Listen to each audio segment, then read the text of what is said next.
Hi, hello. All right, it is time to talk the first new read of 2022, or for me to talk about my first new read of 2022, which is, as expected, Rachel Hawkins's Reckless Girls, which is her follow-up thriller to The Wife Upstairs. They are not related in any way. There is no real literary connection in the sense that The Wife Upstairs obviously was a Jane Eyre connected story. Here I speculated whether I thought there might be any kind of like Lord of the Flies connection, but I think any of that that's brought to the table is going to be the reader bringing that, not the narrative. So the narrative follows our protagonist, Lux, who is our main POV, as her and her boyfriend charter these two young college-age girls who are on a summer trip where they've been going all over abroad, and one of the places they want to visit is this remote island that has a kind of dark history, but is also supposed to be very remote and idyllic,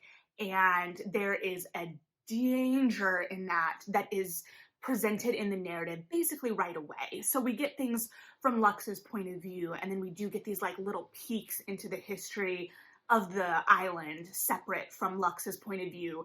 And we are kind of experiencing the narrative in both Lux's present point of view, and we are getting flashbacks as well in third person. So there is a little bit of differentiation there because Lux doesn't have our full picture, and she can't have our full picture in many ways, right? Because part of the fun of a thriller is kind of unraveling the actual thing we're looking at, like what is really going on here. So immediately with the setting, there is a lot of potential here. We're going to this island that's beautiful and remote, but also very dangerous. It feels almost a little bit Fyre Festy, right? We're going somewhere that you're supposed to be able to get like a really good Instagram picture, totally cut off from the rest of society, but what is the reality of that situation? And there's not like a big scam necessarily here that's causing that, although I still really, really want Rachel Hawkins to write an MLM thriller, but that's neither here nor there. So there's a lot of potential here. Like I said in my preview for the month, Monday, it does feel like a summer book to me. Like I said, Hawkins's voice moves so quickly. So these people arrive at this island. Lux and her boyfriend have been kind of stuck in Hawaii waiting for Nico's ship to get repairs, and Lux is working in effort to make those repairs happen. She's followed him to Hawaii because she's kind of rootless. Her mother has died and she doesn't have really any tethers to her life. And so she's kind of searching, and he's offered her this potential for adventure. He says they're going to go sailing all over the world, and then the boat breaks. And so they're kind of trapped in Hawaii, and she is working and he's not. He's kind of just doing like the beach guy thing. I don't really know much about the beach guy thing, but he's not as actively working toward their future as she is. And then this opportunity is presented from these girls, and it will take care of their problems. So they'll be able to fix the boat, and then after this, Lux and Nico will be able to go off and sail on their adventure. But when they get to the island, one, you got this small boat with these extra women in it, these two extra unknowns. And they're getting along at first. And Lux really responds to them because she doesn't have a whole lot of female friends at the moment. And that's part of what she's felt really disconnected from, is just having any outside connections. And she's very clearly trying to make a home with Nico on this boat. In Hawaii, they don't really have a home. They're sleeping in a living room. So she's very rootless. All of our characters in many, many ways are very rootless.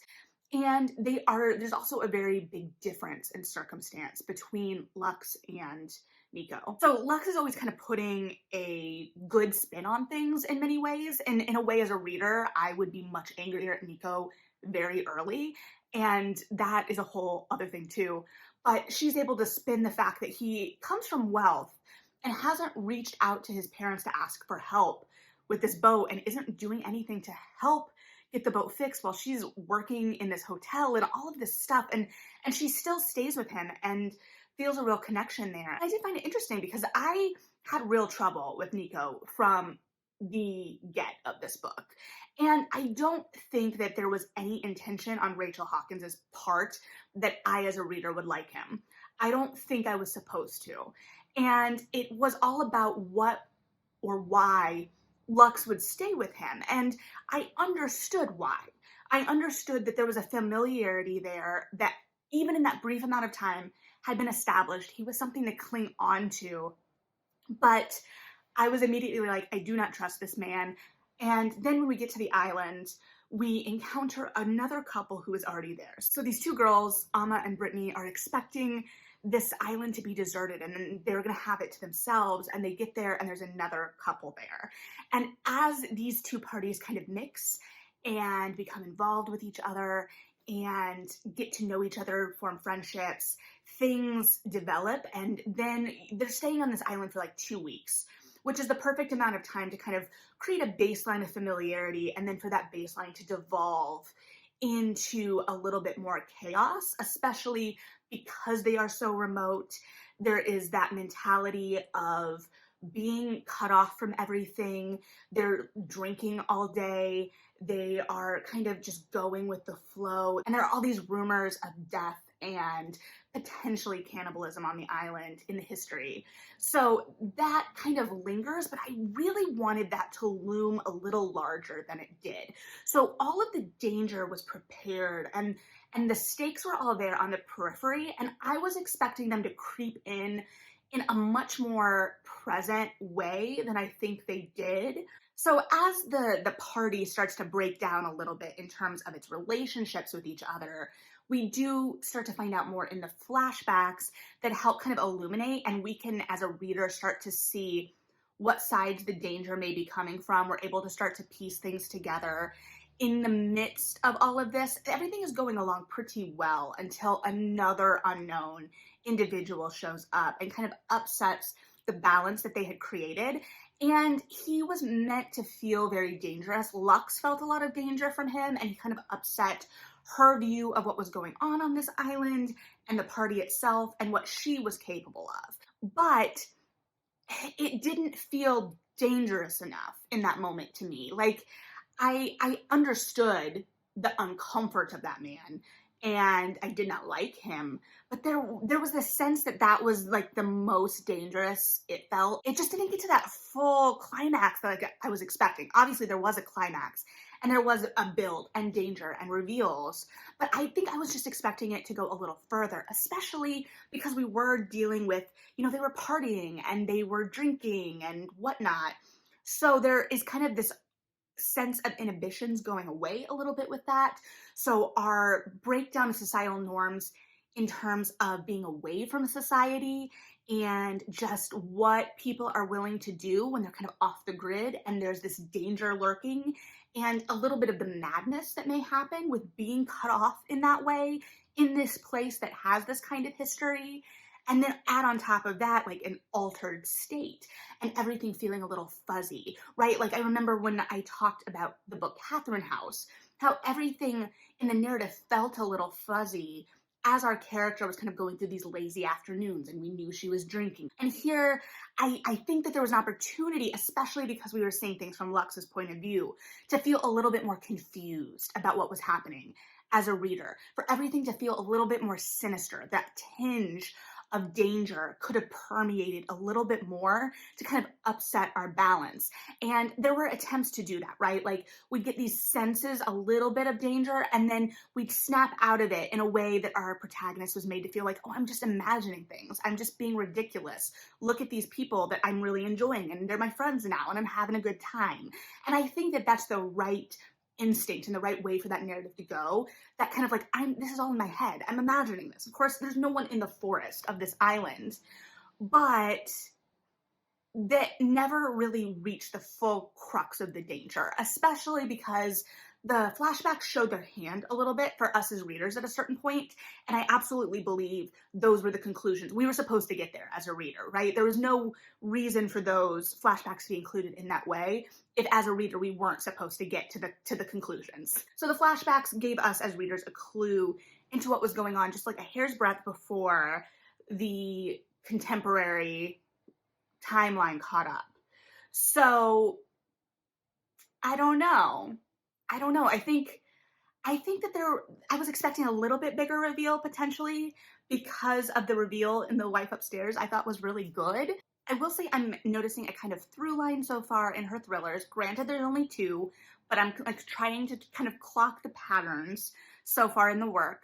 So the adult thriller market is letting Hawkins write much sharper, spikier heroines, and the fallout of their choices could be much different in this setting than in some of the other forms she has written in. So she's able to play with that danger a little bit more and play with maybe, a messier conclusion. And then it is also very evident so far that right now in the thriller, she's interested in kind of exploring these kind of privileged, entitled upper class men and kind of like the blinders that they may have because of that. And all of the women, it became clear in this, were kind of floating in their own way. They weren't really tethered to anything. And I don't think in many ways the men were as tethered either. So we have all of these characters with backgrounds that aren't fully illuminated to us as readers, and they're all kind of floating. We don't know what real tethers to society they have. And so then when we take them out of society, what will they do? So we don't get a real sense of these characters right away because we're kind of seeing how they interact with each other, but it takes time to establish that baseline when they're on the beach and kind of seeing how everyone functions in the group, but we don't get that full clear picture and we're not really connected to them. We're connected to Lux as much as anyone, but it doesn't feel like we're fully there. And because we're kind of cut off from everything else, there's only so much we can get to know them. We're already in these kind of unprecedented circumstances. So we don't get to see that breakdown quite as clearly in many ways. So I think I would have liked to see more from the characters, but I'm also conscious that that could upset the pacing of the book. This is a very fast-moving book, and that's a very delicate pacing to achieve as well. It looks easy. She makes it look easy, but keeping something moving like that is hard. And I do think that pacing is a strength. We never really feel like we're sitting too long anywhere, even as we're trying to establish those baselines. And in other ways, it can be kind of a hindrance because then the ramp up isn't quite as smooth. There's not that time to build that like kind of more gradual tension, distrust from our narrator into whether they're perceiving the world around them in the correct way, but both are hinted at. There is the roots of all of that in there. I just would have liked to see it develop a little bit more. So I don't know. I enjoyed it. It moved quickly. I think it's a great beach read in particular. But I was left a little unsatisfied at certain points. But I also think the narrative was doing exactly what it set out to do. I will say too, I've been seeing her novels, her thrillers, comped to Ruth Ware a lot, and Ruth Ware is kind of hit or miss for me as well in the similar ways, right? It's whether that tension pays off for me or not. And I do think the Ruth Ware comp is right on. So I do think it's a great way to start out the year because you're going to move really quickly through this as well. But it screams beach book to me. They're on an island. I don't know. So if you read this, I'd be interested in hearing your thoughts. I do know it is a book of the month January pick, so I anticipate a lot of people diving in and having thoughts. So feel free to leave them below. So yeah, we've started another reading year. This was my first book of 2022. What was your first book of 2022? Let's look forward to another great year of reading together. But again, any thoughts you have about the book, feel free to chat about it with me below. Like and subscribe if you feel like it. But thanks for hanging out. Read something good. And yeah, bye.